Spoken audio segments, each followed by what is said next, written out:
Welcome. You're listening to Sports Econ 101, the show where we discuss sports topics from a business perspective. I'm your host, Edward Brown, along with my co-host, Vern Glenn of CBS affiliate KPIX TV in San Francisco, and Russell Jackman.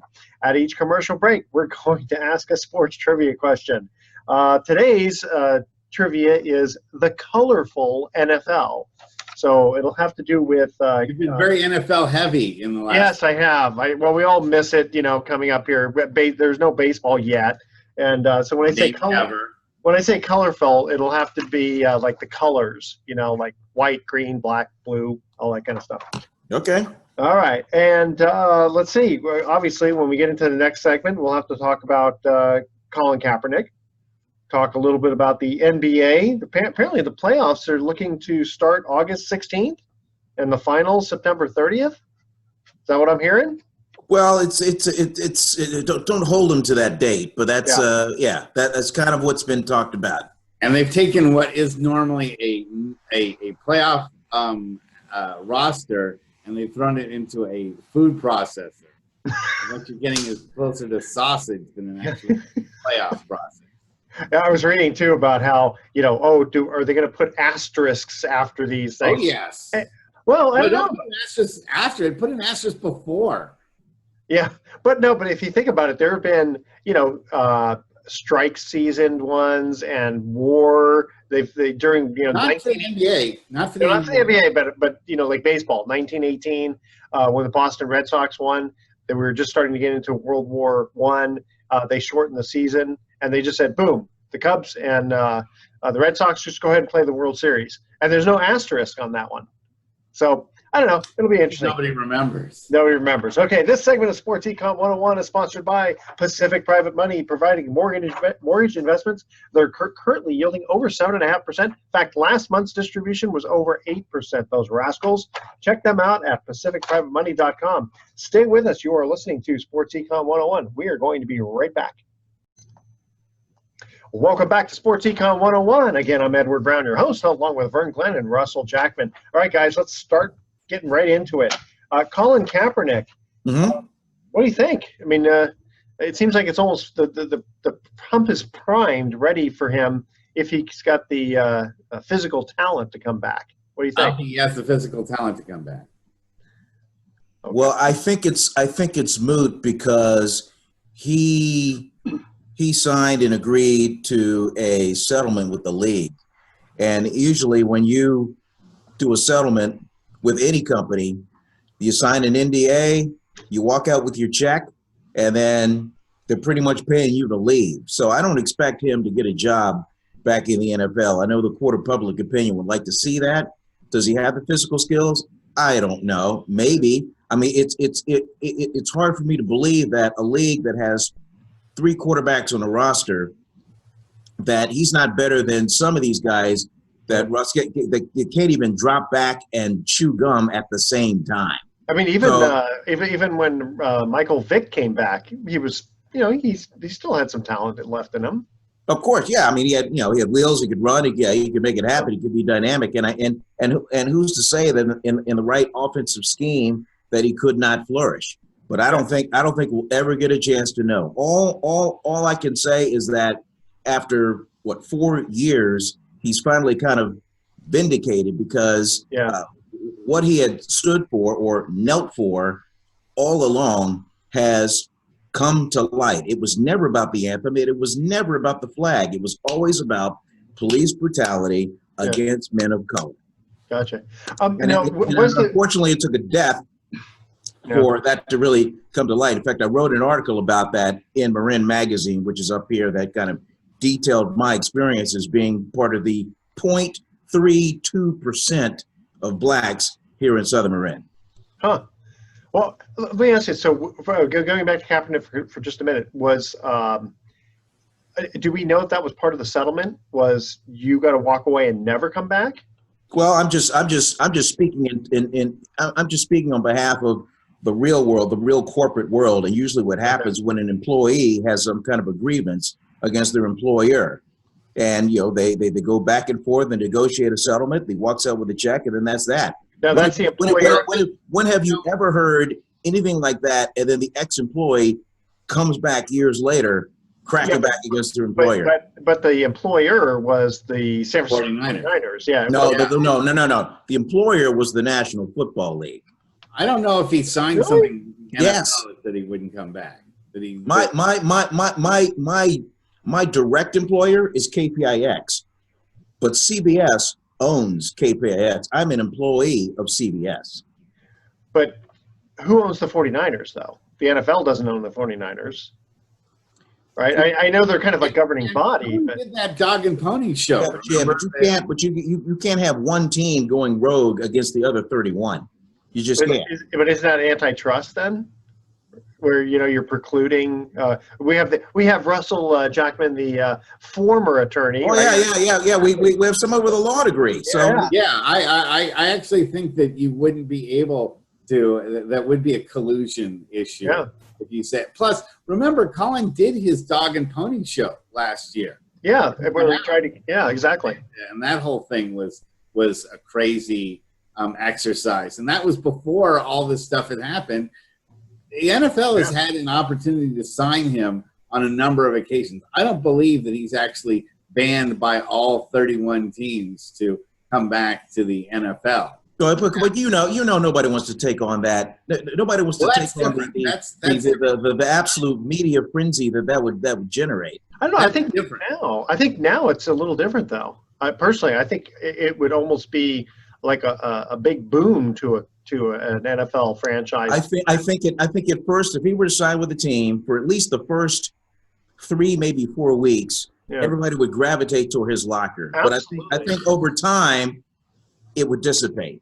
Now the question is, does this particular team want to deal with that for the first month or so of the publicity that would draw? And does he have the talent? Because in the beginning, when this whole thing happened a few years ago, I think the publicity part was a big negative. Now it seems like it's kind of turned around. It's almost like having a poster boy, poster child is the.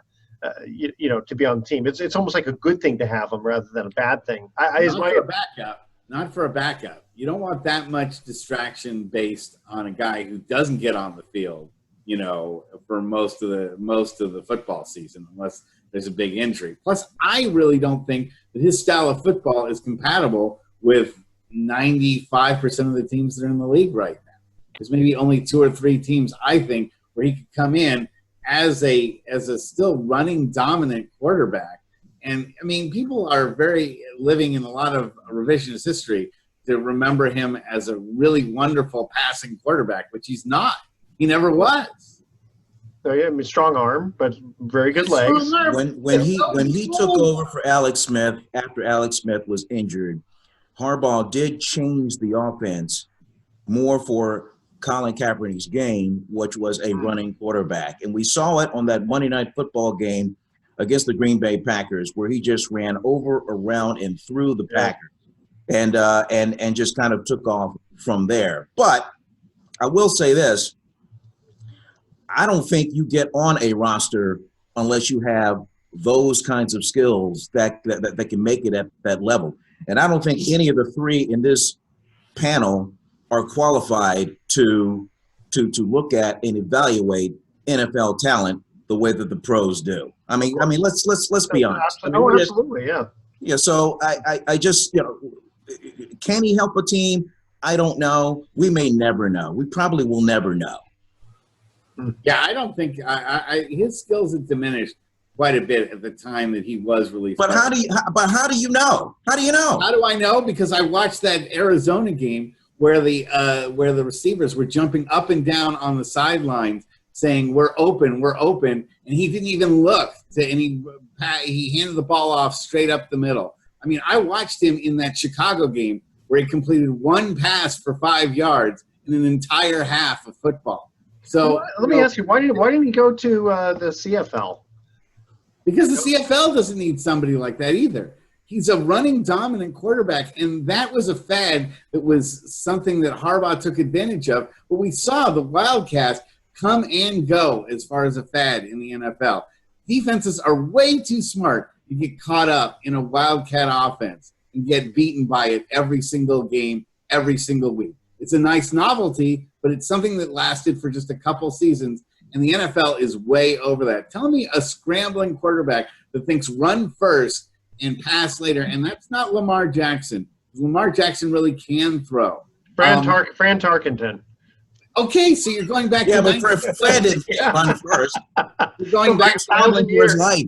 Yeah, but the fact is, Colin Kaepernick, his skills had diminished to the point where the NFL knew what kind of game he was playing, and he wasn't catching teams off guard any longer, and that really ruined his effect. It's sort of like a starting pitcher, right? When these pitchers come out brand new, they usually dominate because the hitters have not figured out how to hit against them. After a while, they kind of catch up pretty quickly. Hey guys, the NFL sure did. Okay, we're going to get to our first commercial break. Okay. Okay, and I will have a question on the other side of this break. Absolutely. Okay, because we want to know what Russell really thinks. Okay, the colorful NFL. Given this player's name, you'd think he was inexperienced or not seasoned, but he played for 20 years with the Washington Redskins. He was a track star in college and was considered the NFL's fastest man for many years. Which great cornerback was this? Not quarterback, but cornerback. All right? Corner. Oh, okay. All right? Sure. Yeah. All right. Email Edward at sportsecon101.com. The answer to this question, and again, we're talking about the colorful NFL. All right. Given this player's name, you'd think that he was inexperienced or not seasoned, but he played for 20 years with the Washington Redskins. He was a track star in college and was considered the NFL's fastest man for many years. Which great cornerback was this? Stay with us. You are listening to Sports Econ 101, and we are going to be right back. Don't touch that dial. Well, welcome back to Sports Econ 101. It's like the battling robots here. What do they call them? The bots, right? Battle bots. Rockham's talking robots. Come back, by the way. My friend's working on the show, so hopefully the battle bots will come back as a form of entertainment. Right now, what could be better than this COVID crisis? That's true. That's true. Okay, and I'm Edward Brown, your host, along with Vern Glenn and Russell Jackman. Our first trivia question was, given this player's name, you'd think that he was inexperienced or not seasoned, but he played for 20 years with the Washington Redskins. He was a track star in college and was considered the NFL's fastest man for many years. Which great cornerback was this? That would be Darryl Green. Darryl Green, exactly. That was my choice. That's right. So again, you think he's inexperienced because of the name Green? Yeah. Okay. Yeah, nothing green about him. No, he was awesome. He was a problem for the 49ers for a lot of years. Yeah. Yeah. So, Vern, before we cut you off short to go to the break, you said you wanted to ask a question. Well, with all of this, with all of this George Floyd police brutality, and we're kind of getting back into the Colin Kaepernick thing, which is a hot button issue. That if it was as far as Kaepernick goes, why hasn't anyone publicly heard from him? I've not seen one soundbite, not one press conference, not one press release. Has he done any tweeting or anything like that? No, nothing. Interesting. Huh. I'm telling you, that goes back to the agreement he had with the league. Oh, yeah, that's right. And if he came out publicly just firing salvos, then that would violate the terms of whatever NDA he signed. That's got, I think you're right. That's got to be the reason, because otherwise, I mean, he'd be the perfect person to make comments. Yeah. It's just too hot out there. I mean, it's crazy that everybody's talking about Colin Kaepernick, but nobody's heard from Colin Kaepernick. Yeah. Well, so he should probably come out and say, "I'd love to talk, but my contract says, my settlement says I'm not allowed to." I think over the course of the next few days, I think the pressure will mount to, hey, how come nobody's hearing from Colin Kaepernick? And then it will come out.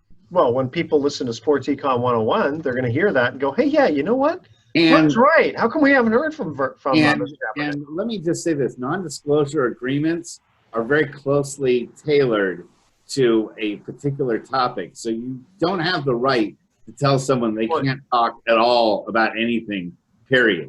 You don't have that ability. You can good point. Someone from talking about the details of their job, trade secrets, things that settlement conference. But But you can't just say you have no right to now talk to the league about your opinions about a specific topic. Well, what if the settlement specifically said you're not allowed to tweet or talk about the NFL? Could you go that shallow? Not when it comes to your thoughts or opinions as to things that had nothing to do with why you were hired or fired, or anything that you knew about the team that was confidential, like game plans or personnel decisions.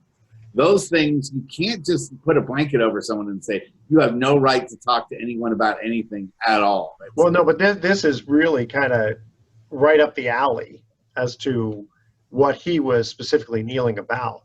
Mm-hmm. So it is kind of It has nothing to do with the inner operations of the 49ers. The 49ers themselves as an organization would not be compromised by anything that he would reveal by talking about his kneeling or anything like that. No, but who? Well, he's got nothing to do with the 49ers at all. He has no contract. He has no affiliation with the Niners other than the fact that he once upon a time wore the uniform. Well, wasn't the settlement with the NFL? Yes. The 49ers. So yes. it could be the NFL basically saying, yeah, you can't, these are the hot topics that you're not allowed to ever talk about, or because again, if they said that he can't talk about anything at all, he could challenge that nonsense. Well, yeah, it's obviously not anything at all. I mean, he could talk about who's running for president or something. That's not that related. But he hasn't. So it doesn't. Maybe a lot of this is on Colin himself not wanting. Maybe he feels it's better for the press to, kind of feed on itself right now and stand back and let it, kind of come to its own conclusions rather than, because look, a lot of times when Colin has spoken out, it hasn't always gone the way he wanted it to.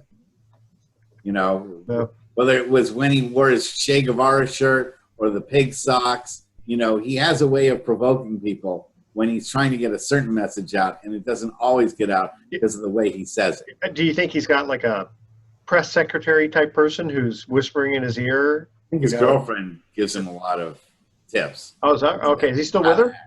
Yeah. I don't know. I don't know if he's still with her or not, but I do know he's got people because he does make appearances. I mean, but again, I mean, until I hear from him publicly, we're just not going to know. Well, and when he makes public appearances, again, he's got to be careful what he says if he's got that settlement agreement. Yep.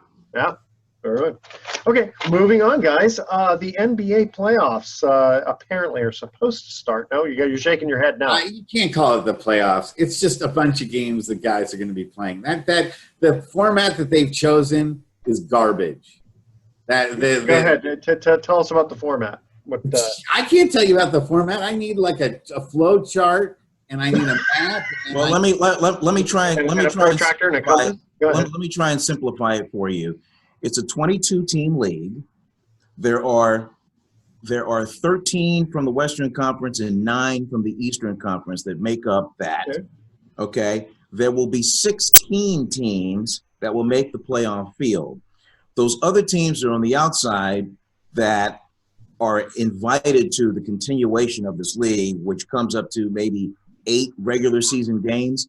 These are teams that have a puncher's chance of knocking out one of those teams that are right, if the season ended today, would be in that playoff field. So I do feel bad for, say, like the Charlotte Hornets, who were like semi-close, but they weren't a part of this thing. But this is the system that they are going with. And so, I know there's a question of, I know there's 8 seeds from the East. There's 8 seeds from the West. I mean, I get that. I think the question is those final playoff position teams that were, say, like perceived as the 9th seed. They're the ones that are really kind of battling to try and make that field. So it sounds like they're trying to do the best they can with what they have been. Exactly. Yeah, but can anyone explain like the play-in tournament at all, or how that works? Again, that gets back to that final playoff spot, if and when it comes to that. But we won't know until they play those 8 regular season games. Well, and here they go. I mean, they're going to theoretically start August 16th, but the finals don't start until September 30th. I mean, that's a month and a half later. I mean, you're talking about the next season starting on December 1st. Yeah. Oh, okay. Yeah, So, no, I don't like it. there's almost no downtime. Yeah. Yeah, I would rather they just go, announce 8 teams on each side and just go with the playoffs that way. I don't like this play-in thing. I don't like this round robin thing that they're trying to do. I don't like the play-in tournament concept that they have, like another tournament ahead of the tournament. It's just a mess. Just to say, look, if you they'll probably get some more fans, though. I mean, not more fans, but they'll probably entertain the fans with. Well, we're so starved for watching sports and watching moving pictures and watching competition. They're going to get viewers, and for those like Mr. Jackman, if you don't like it, go watch wrestling. Competitiveness is going to be out. I mean, as soon as a team is eliminated out of contention, but they still have 5 games to play in this crazy format. I mean, what is keeping them honest? What is keeping them from trotting out, players 12 through 8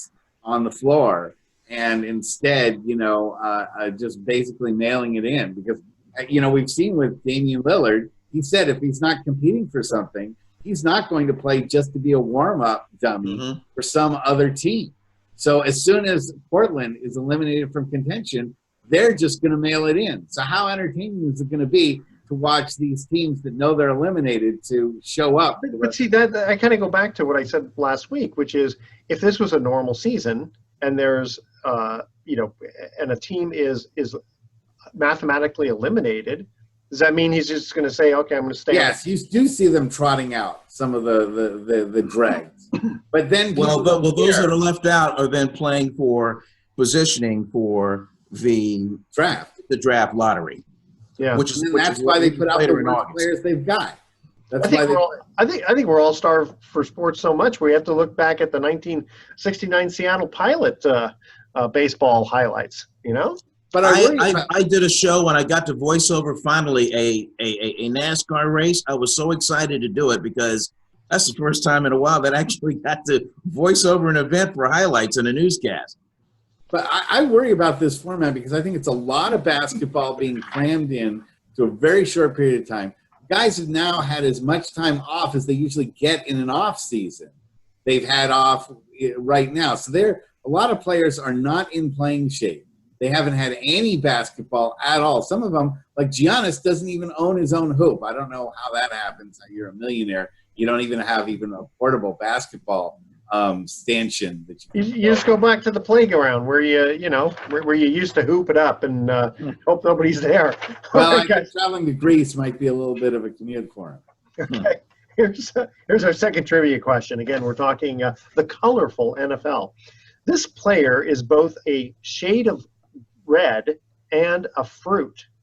He played safety for the Kansas City Chiefs from 1981 to 1991. Don't expect to see him sitting on top of a sundae, though, as he was busy playing on Sundays. Who was this Chief? All right, stay with us. You're listening to Sports Econ 101. I know it is. We're going to be right back. Welcome back to Sports Econ 101. One more time, I'm Edward Brown, your host, along with Vern Glenn and Russell Jackman. Second trivia question. This player is both a shade of red and a fruit. He played safety for the Kansas City Chiefs from 1981 to 1991. Don't expect to see him sitting on top of a sundae, though, as he was busy playing on Sundays. Who was this Chief? Don Cherry, isn't it? Deron Cherry. Deron Cherry. Deron Cherry, yeah. That was kind of an easy one with the Sunday and all that Sunday thing. Yeah. But I remember him. The next one, though, I think is kind of hard. So Reggie White. Now, that'd be easy. Anything to do with Reggie White would be easy. No, this one, because I don't even remember this player. But, okay. So let's see here. One more thing I had. Okay, how is the NFL games, how are they going to look with no fans? I mean, the home teams may not have the advantage that they usually have, and quarterbacks, they're not going to have the drowning out noise from the fans. How do you think this is all going to kind of look? It's going to be weird.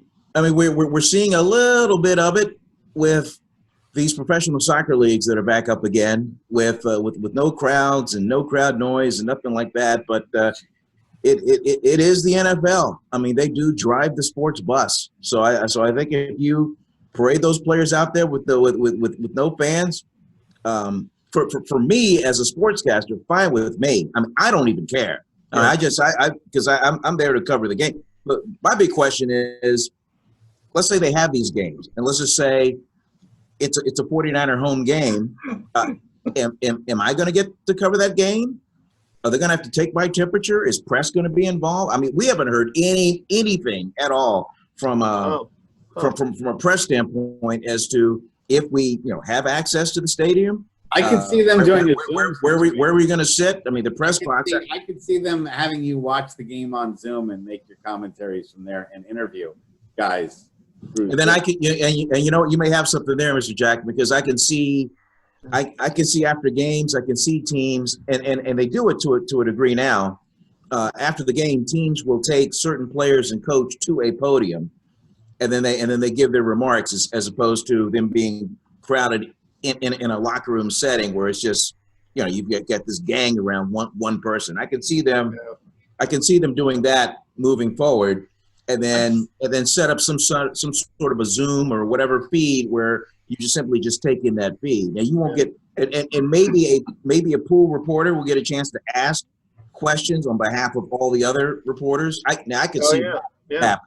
I just think it's really ironic. If you rewind the NFL back about 20 years, remember they were having that no noise rule where teams were being penalized 5 yards for making too much noise right. in the stadium. Well, now NFL, you got your wish. Yeah. Right? Well, maybe they'll pipe in, cheers and stuff like they do sitcoms with the, the laughter. The laugh track. Yeah, that would be too strange. But the NFL was complaining for years that it was too loud and guys couldn't make their calls and all that. Well, you got what you wanted now. I think you're going to be a little bit, they're going to long for the days of the crazy crowd. And I'm kind of curious as to how long this is going to last. With the no fans, the no reporters, situation. A lot of money out the door when you don't bring people in for the arenas.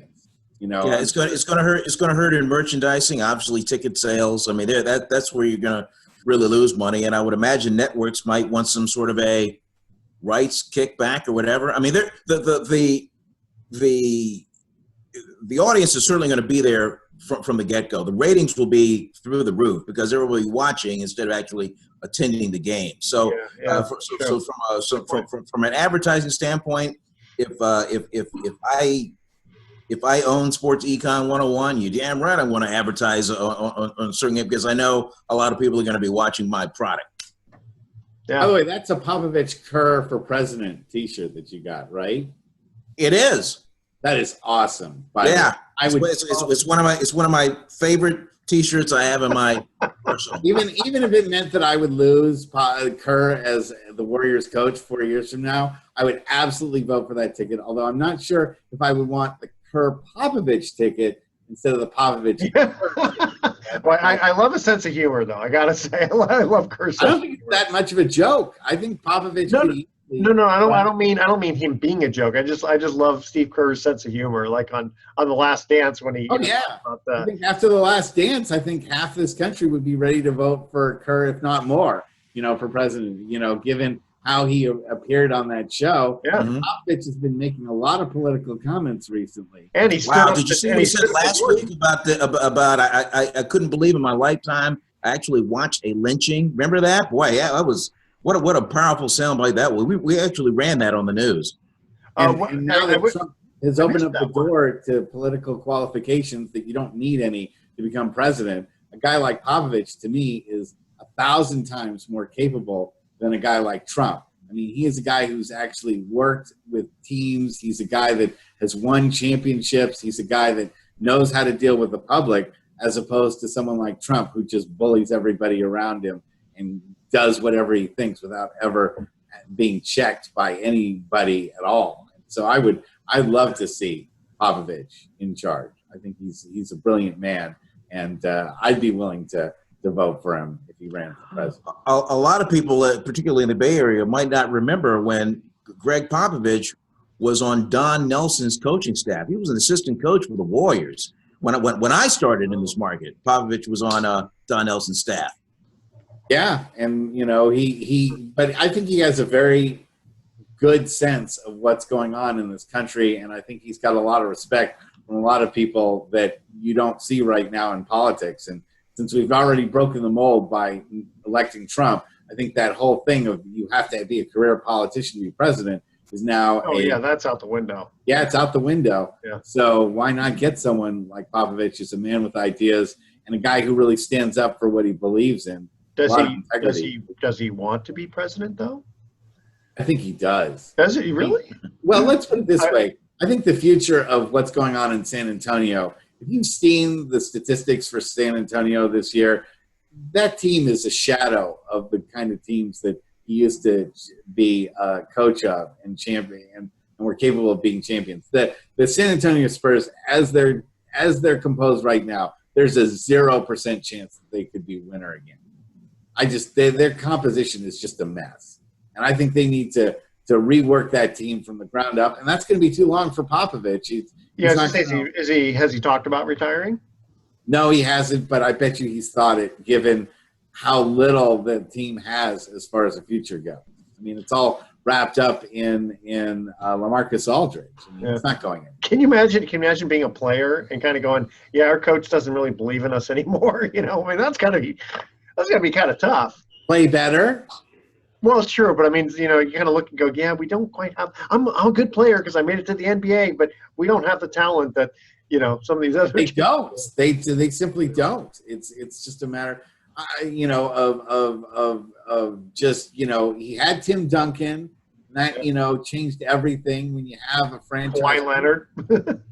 But you don't, and a Hall of Fame and a top 50 player, but they don't have that now, and they're a long ways away from that. I will say this about the San Antonio Spurs. I mean, they do have a system that's in place, and it's just a system where they just bring in guys to kind of adopt, kind of how they do things. And to Mr. Jackman's credit, yes, they do not have the star appeal type roster. But I will say this.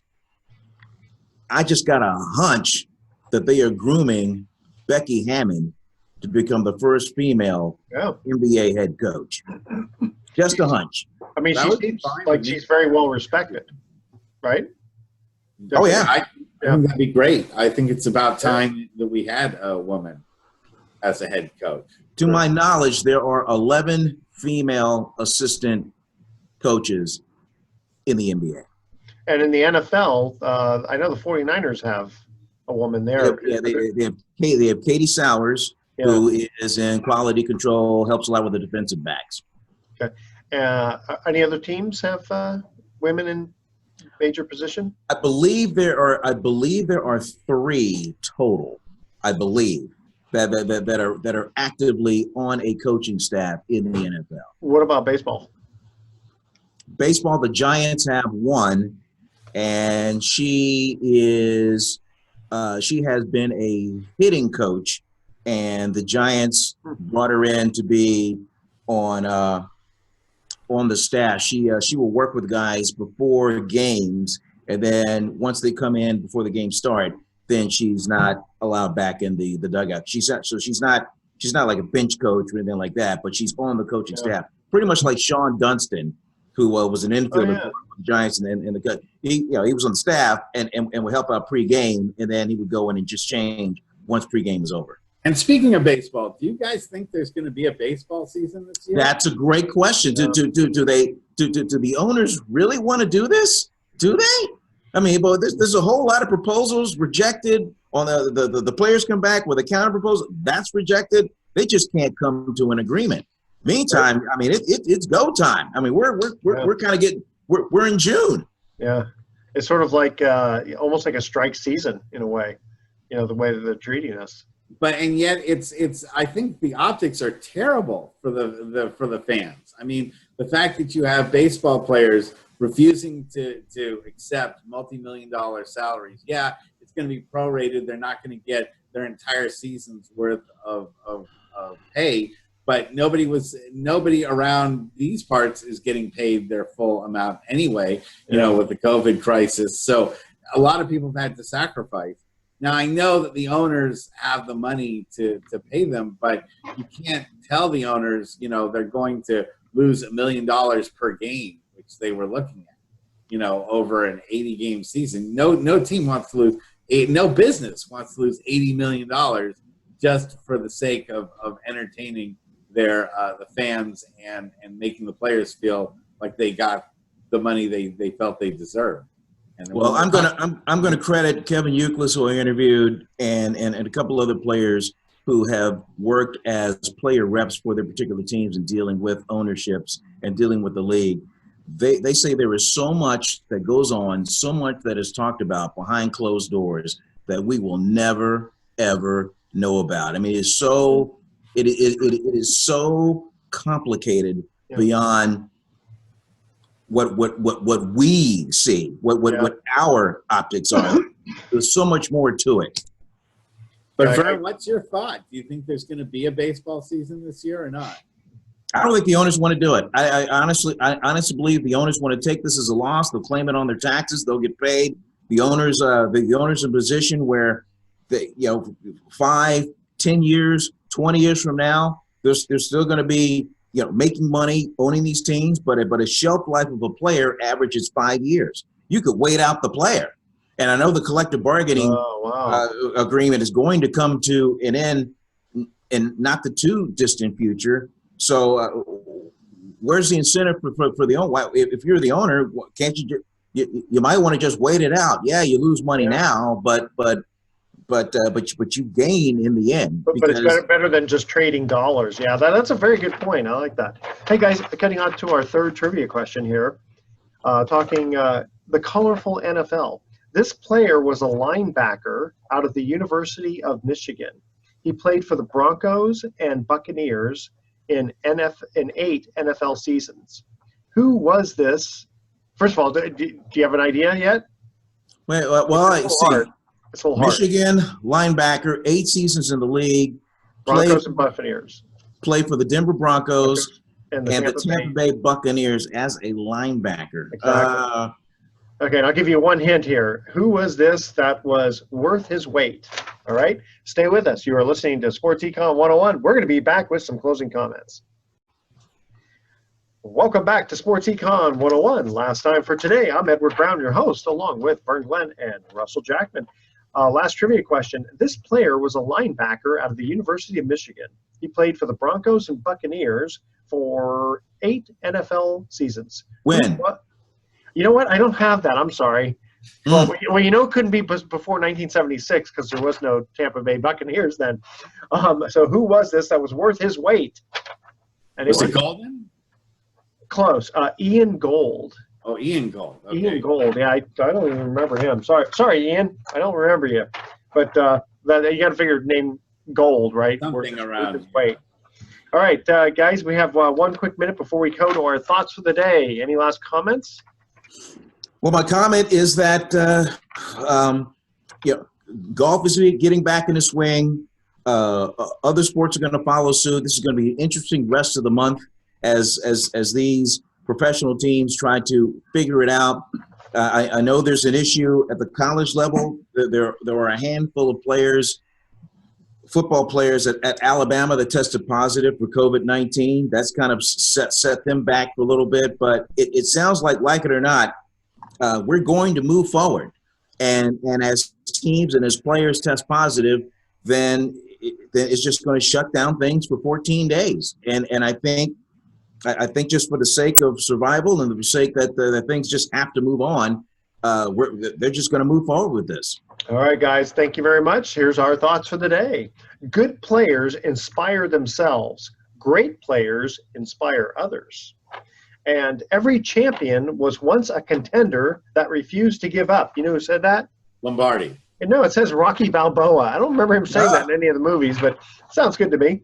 Tune in next week to Sports Econ 101. We're going to be discussing sports topics from a business perspective and asking more sports trivia questions. Thanks for listening. On behalf of our team, I'm your host, Edward Brown. We'll see you next week. Good night, America. Adios. So long.